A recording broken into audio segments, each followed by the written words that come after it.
সাফাত শুনতে পাচ্ছেন নিশ্চয়ই? আয়শা, নিশ্চয়ই আপনাকে শুনতে পাচ্ছি। আমার হাতে আজকে অন্যান্য সংবাদের পাশাপাশি আবহাওয়া এবং ট্রাফিক অ্যালার্টের খবর রয়েছে, সেগুলো একটু এক এক করে দর্শকদেরকে জানিয়ে দেব।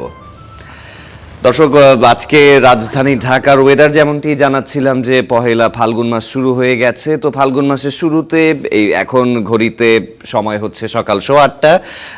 ওয়েদার আপডেটে আমরা একটু তথ্যগুলো রয়েছে সেই ব্যাপারগুলো একটু জানানোর চেষ্টা করি। আজকে 17 ডিগ্রি সেলসিয়াস এখন ঢাকার তাপমাত্রা দেখা যাচ্ছে।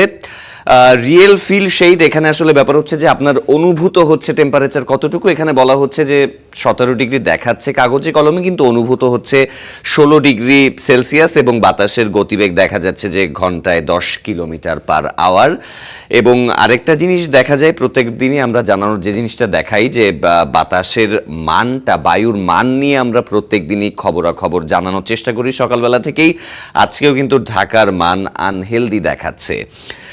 আরেকটি বিষয়ে যদি আমরা দেখতে চাই যে ঢাকার ওয়েদারের ব্যাপারে আরও কি বলা হচ্ছে, ছোট করে যদি একটু সামারি এখানে যেটা বলা হচ্ছে যে today in Dhaka February 13, 2016 expect sunny skies with a high around 83 degree Fahrenheit থেকে 86 ডিগ্রি ফারেনহাইট, অর্থাৎ বেলা বাড়ার সাথে সাথে তাপমাত্রা 29 ডিগ্রি সেলসিয়াসে হতে পারে। এবং সূর্য স্নাত সকাল যে জিনিসটিকে বলা হয়, একটু বাতাসের অনুভূতি বিদ্যমান। তো বসন্তকালে আসলে দেখা যায় যে ওয়েদারটা এরকমই থাকে যে কিছু সময় শীত, তারপর একটু মিষ্টি রোদের ছটা দেখা যায় বেলা বাড়ার সাথে সাথে, সেই ব্যাপারটি তারা বলছে। এবং এদিক থেকে আরেকটি জিনিস বলছে যে হিউমিডিটির যে ব্যাপারটা, সেই হিউমিডিটি গরমের যে অনুভূতিটা সেটি তুলনামূলকভাবে কম।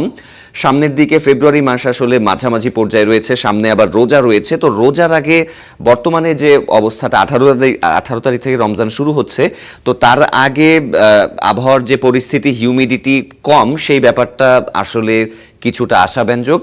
এবং আরও একটি বিষয় দেখা যাচ্ছে যে হালকা বাতাসের গতিবেগ 4 থেকে 7 কিলোমিটার থাকতে পারে। এবং আরেকটি বিষয় হচ্ছে যে 0.5% বৃষ্টির সম্ভাবনা আছে, বলা যাচ্ছে যে একেবারেই কম। তো বলাই যাচ্ছে যে সূর্য স্নাত তীব্র এবং দেখা যাচ্ছে যে ক্লিয়ার আবহাওয়াই সারাদিন জুড়ে থাকবে। তো এটাতেই আসলে বলা হচ্ছে যে এই ওয়েদারের ব্যাপারের দিক থেকে হিউমিডিটি সহ প্রিসিপিটেশন যে ব্যাপারগুলো থাকে সেগুলোই বলা হয়েছে। আবহাওয়ার পাশাপাশি এবার আমরা যদি ঢাকার ট্রাফিকটার দিকে একটু চোখ বুলাতে চাই, তাহলে আমরা কি দেখতে পাচ্ছি এই মুহূর্তের পরিস্থিতি একটু রিফ্রেশ দিয়ে নিতে চাই, সর্বশেষ আপডেটটা যেন আমরা জানতে পারবো।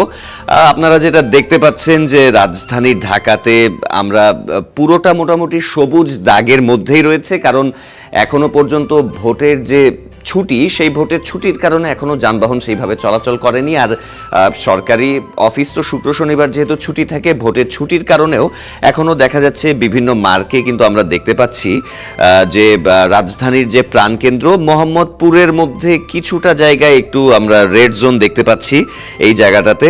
তো রেড জোনেও আসলে অবস্থা, যেহেতু এখানে মার্কারের মধ্যে লাইভ ট্রাফিকে বলাই হচ্ছে যে একেবারে সবুজ, মানে রাস্তাগুলো পুরোপুরি ক্লিয়ার।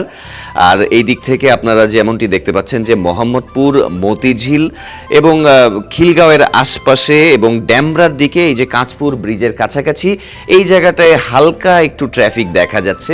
বলা যাচ্ছে মোটামুটি যেহেতু জাতীয় নির্বাচনের কারণে ছুটি ঘোষণা করা হয়েছে এবং সরকারি ছুটি শুক্র ও শনিবার, কালকে থেকে পুরোদমে আসলে রাজধানী ঢাকার যে 8:30 বা 9টার দিকে যে ব্যস্ততা দেখা যায় সেটি থাকবে। কিন্তু তার পাশাপাশি বলা যাচ্ছে যে এখানে ট্রাফিকের পরিস্থিতি বেশ সন্তোষজনকই বলা যায়। ম্যাক্সিমাম জায়গায় আপনারা দেখতে পাচ্ছেন যে সবুজ সাইন যেহেতু এই জায়গায় আসছে, যে যানবাহনের প্রবাহ বলাই যাচ্ছে যে পুরো খুব ভালোভাবে আসলে স্মুথলি যানবাহনের ট্রানজিশনটা হচ্ছে, সেই ব্যাপারটাই আসলে দেখা যাচ্ছে।